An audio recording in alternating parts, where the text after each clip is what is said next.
They're probably the two most athletic heavyweights in the world. I mean, John Jones is an absolute freak, and Ciryl Gane moves like a middleweight. And I mean, that's just one of a million reasons that this fight is so awesome. Right. You have like, yeah, you've got like 500 pounds of of some of the greatest athletes in the world, but these guys should not be able to move the way they move, Dane. It's incredible. It really is incredible. Which one are you excited? Is that the fight that you're most looking forward to? I mean, you have, like we were just talking about, you have Bo Nickel, who was a three-time NCAA champion, who was going to make his official UFC debut. Obviously, fought twice in your Contender Series. First time he gets in an octagon. What are you most excited about? He's fighting a guy with a ton of experience, too. Yeah. The kid he's fighting has like 21 fights or something, and Bo is 3-0. So it's a big step up for him, man. If he gets through this and flies through this test, man, who knows what that kid's capable of? But there's no doubt he's the hottest prospect in the sport right now. Yeah, is he the hottest prospect that you've had in a long time, Dana? I mean, I know a lot of people talk about his wrestling and rightfully so, but I mean, the guy's name is escaping me, but the second Contender Series fight, I mean, he dropped that guy with an overhand right. His striking looked pretty good too. Yeah, no, he's probably the hottest prospect since Hamzat Chimaev. You know what I mean? Yeah, incredible. Imagine if those guys ever, if they ever shared an octagon together. We can dream. All right, talk to me, Dana, first.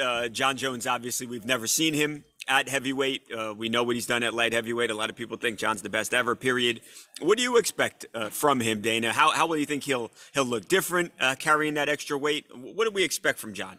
Well, there'll be no debate if he wins on Saturday night. Anybody who thinks that John Jones is not the greatest of all time, he should be 27-0 right now. And I've tried to get rid of that one. It was at a time when the Nevada State Athletic Commission was very weak. And the ref that was in there at that time was a guy that I said shouldn't even be in. Was that Steve Mazzagatti, right? Exactly. Okay. That he should not be reffing at that time. And that's why John Jones has that one. He destroyed this guy. The fight should have been stopped. John shouldn't have been disqualified. But anyway, that's whatever. He's the guy's basically everyone knows John didn't lose that fight. Nobody's ever beat John Jones ever. And a 3-year layoff, I'm a big believer in ring rust. But yeah, I mean, look at Ali. Ali had 3 years off. He came back and he didn't look the same. But who knows? John Jones is a freak of nature. Everybody's questioning the weight. Well, he did the weight the right way. It took him 3 years to put that weight on and do it.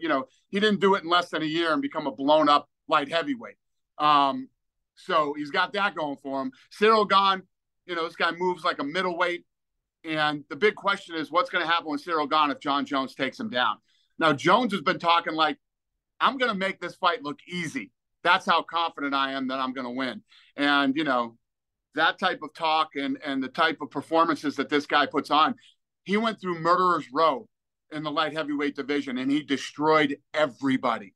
So all these reasons, when you put them all together, is what makes this fight so great. Yeah. If I was in Cyryl's camp, I think you've got to be a little bit concerned. I watched Francis Ngannou take down Ciryl Gane, and we know what John can do as a wrestler. We watched John take down Daniel Cormier for crying out loud. So, I mean, do you see that happen? Do you think it's a fight that's going to be spent a lot of time on the ground, Dana, or do you think John will stand and will show that he can beat him on his feet too? I have no clue, but what makes this fight so great for John Jones is that in the Francis Ngannou fight, when everybody thought that was going to happen, John Jones was the favorite. Now against Ciryl Gane, he's the underdog. So if you're John Jones, this is a much better fight for you because people believe that you can't beat him. So there will be no arguments over who the GOAT is if he beats Ciryl Gane on Saturday. Yeah, it's almost unbelievable to hear you say that. I don't think there's any person in the world that I'd put John Jones as the underdog against, Dana. But yeah, that's what the odds are, right? Yep. Talk to me about Valentina Shevchenko. Is she in the GOAT conversation? What does she have to do, Dana? I mean, she hasn't, right? I mean, I think it was 2010 since she lost to somebody not named Amanda Nunes. I know a lot of people think that she won one of those two fights. Exactly. Yeah. No, you nailed it. She's one of the greatest of all time. Forget about females. She's one of the greatest fighters of all time. I mean, just look at her record. Look what she's accomplished.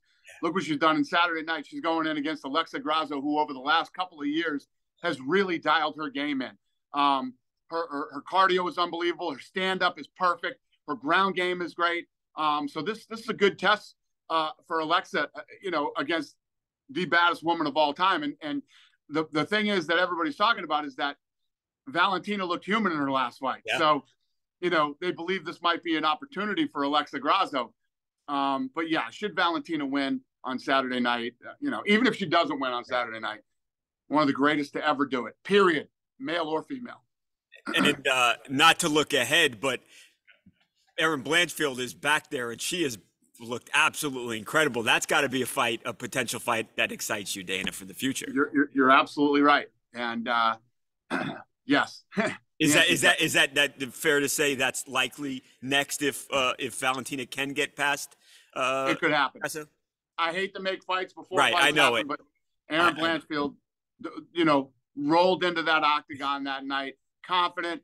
Opponents got switched in a week. Right. And when your opponent switches and it turns into Jessica Andrade, holy shit. And she walked in there like an absolute savage and handled business. It was impressive.